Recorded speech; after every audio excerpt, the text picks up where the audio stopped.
once we get all that done, what you're going to want to do is adjust the play and the trigger plate. And that's those two bottom screws, which were these 4 that we talked about earlier, which we didn't need in this frame.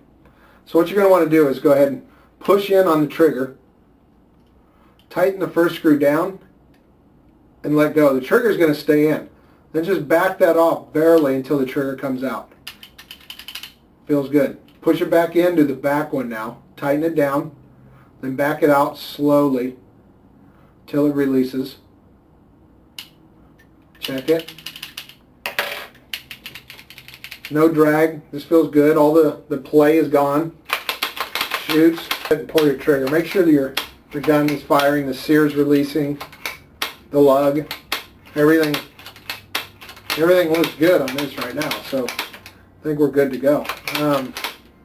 What you're going to want to do now is put the cam and the cam arm in. On the cam,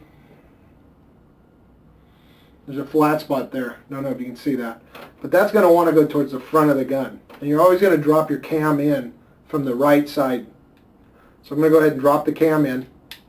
I'm going to put my finger on that pin. I'm going to find that flat spot, pull the trigger down, and then put my finger on the pin. So I'm going to be holding it like this so everything stays in place. Tip it over, take the cam arm, set it on top here. Go ahead and take your Allen.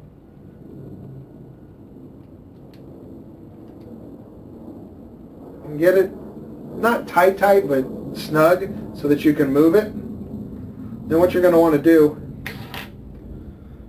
is pivot this up till it's centered there, right by the pump arm. Now if you were drilling your own pump arm, you'd go ahead and mark that with a pencil now, and then lower the cam and take the pump arm out, drill it, tap it, and then put your screw in. I've already set everything up. My pump arm's already drilled, so I'm going to go ahead and put the screw in place to hold everything there where it should be.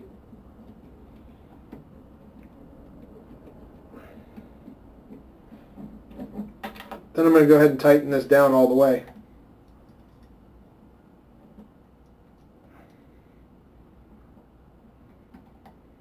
And we're going to try to shoot it one more time.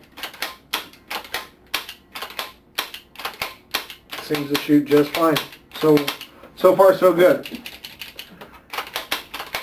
Cam's in nice and tight. There's a hole on the screw here, on the pump arm screw. Go ahead and put your Allen in it, and you can tighten it down and just snug it up a little bit.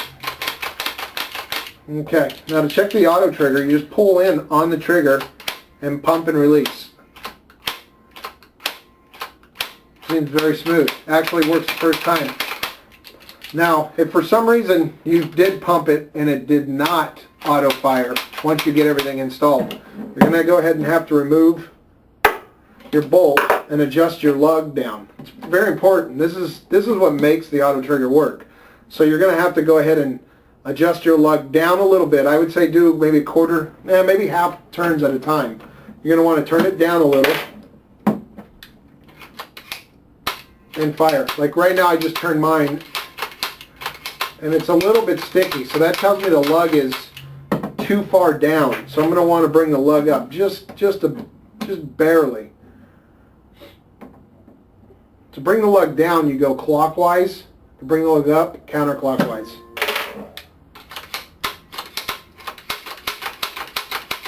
Much better. So you go ahead and put your bolt back in. Bolt pin. This install's complete. Pretty simple, huh?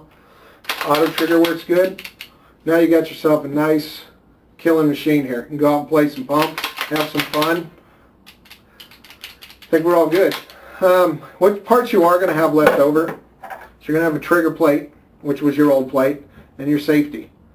Not needed anymore. There is a spring here. What this spring's for is if you find that there's not enough tension in your trigger plate, you can go ahead and replace it with this spring.